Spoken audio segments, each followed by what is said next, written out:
Hi friends, శివుడికి దేవాది దేవుడుగా ఆది దేవుడు అని అంటారు. ముల్లోకాల యొక్క ఆది మరియు అంతాన్ని చూడగల శక్తి ఒక శివుడికి మాత్రమే ఉంటుంది. ఈ ప్రపంచంలో అన్ని అతీంద్రియ శక్తులు అతని ఆధీనంలో ఉంటాయి. అయితే శివుడు ఎలా జన్మించి ఉంటాడు అనే సందేహాన్ని మీరు ఒక్కసారైనా మీకు సందేహం వచ్చే ఉంటుంది.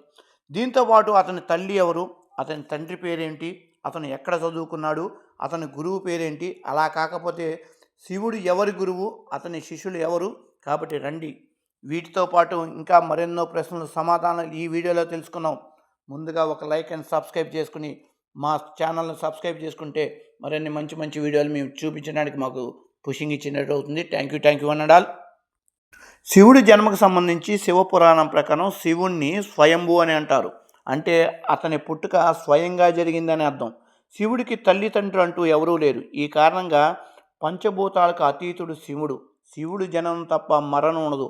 అందుకే అతనికి మృత్యు భయం కూడా ఉండదు. విష్ణు పురాణంలో శివుని పుట్టుక గురించి ఒక ప్రస్తావన ఉంది. విష్ణు పురాణం ప్రకారం విష్ణువు నుదుటి నుండి వెలువడిన కిరణాల నుండి శివుడి పుట్టుక జరిగింది అని, అతని నాభి నుండి వెలువడే పద్మం నుండి బ్రహ్మదేవుడు పుట్టినాడని. కానీ మరొక వైపు విష్ణువు జననం గురించి శివపురాణంలో ఇలా ప్రస్తావించడం జరిగింది. ఒకసారి శివుడు కాళ్ళను మద్దం చేస్తుండగా ఆ మురికి నుండి శ్రీ మహావిష్ణువు జన్మించాడు. ఇవి రెండూ నిజమైతే విష్ణు పురాణము శివపురాణము ఒకదానికొకటి పూర్తిగా భిన్నంగా ఉన్నాయి. అంటే విష్ణు పురాణము విష్ణు భగవానుని ఆదిదేవుడిగా పేర్కొంటుంది, అలాగే శివపురాణం మహాదేవుడిని ఆదిదేవుడిగా పేర్కొంటుంది. ఇలా అయితే వీరిద్దరిలో ఎవరు ఎవరిని సృష్టించారు అనే చెప్పడం చాలా కష్టం. ఈ రెండు కథలను పక్కన పెడితే శివుడి జననం గురించి మరో కథ బాగా ప్రాచుర్యంలో ఉంది. ఈ కథను మీరు కూడా చాలాసార్లు వినే ఉంటారు. ఒకసారి మా ద్వారా వినండి. ఒకానొక సమయంలో బ్రహ్మ విష్ణు దేవుళ్ళు ఇద్దరి మధ్య ఒక చర్చ ఏర్పడుతుంది. చర్చ బాగా భయంకరంగా జరుగుతుంది. వారిద్దరిలో నేను గొప్ప అంటే నేను గొప్ప అనే వివాదం ఏర్పడుతుంది. ఆ సమయంలో మండుతున్న అగ్నిగోళంలో అతని ఆది అంతం లేని ఒక పెద్ద స్తంభం వాళ్ళిద్దరి మధ్య ప్రత్యక్షమవుతుంది. ఆ స్తంభం ఎక్కడి నుంచి వచ్చింది, ఎందుకు వచ్చింది అనే విషయం వాళ్ళిద్దరికీ తెలియదు. అప్పుడే ఆ స్తంభం నుంచి ఒక శబ్దం వెలువడుతుంది. ఎవరైతే ఈ స్తంభం యొక్క ఆది లేదా అంతాన్ని కనుగొంటారో వారు గొప్పవారుగా గుర్తింపు తెచ్చుకుంటారు అని చెప్పుతారు. ఆ మాటలు వినగానే బ్రహ్మ ఒక పక్షి రూపం దాల్చి ఆ స్తంభం యొక్క ఆదిని కనుగొనడానికి బయలుదేరతాడు. మరోవైపు విష్ణువు వరాహ రూపం దాల్చి స్తంభాన్ని అంతం ఎక్కడ ఉంది కనిపెడటానికి బయలుదేరతాడు. ఎంత వెతికినా ఆ స్తంభం యొక్క ఆది మరియు అంతాన్ని ఇద్దరు కనుక్కొనలేకపోతారు. ఇద్దరు ఓటమి అంగీకరించి వెనక్కి వచ్చేస్తారు. ఆ తర్వాత శివుడు అతను అసలు రూపంలో వస్తాడు. దీంతో బ్రహ్మ విష్ణువులు శివుడే అత్యంత శక్తివంతుడు మరియు గొప్పవాడని నిర్ధారణకు వచ్చేస్తారు. కాబట్టి శివుడికి మించిన శక్తి ఈ ప్రపంచంలో ఏమీ లేదు. అందుకే దేవతలు, రాక్షసులు, యక్షులు, గంధర్వులు సైతం శివుణ్ణే పూజిస్తారు. దీంతోపాటు శివపురాణంలో ప్రస్తావించబడిన ఆది మరియు అంతం లేని ఈ స్తంభం ఇప్పుడు పుట్టలేదు అని స్వయంగా ఉద్భవించింది అని తెలియజేస్తుంది. ఈ కారణంగా శివుణ్ణి స్వయంభూ అంటారు. అంటే భగవంతుని శివునికి అంతం అనేది లేదు. ఎందుకంటే శివుడు అమరుడు. శంకరుడి సంబంధించి ఒక ప్రసిద్ధి విషయాన్ని మనం మాట్లాడుకుందాం. బ్రహ్మ శివుడికి తండ్రి అవుతాడు.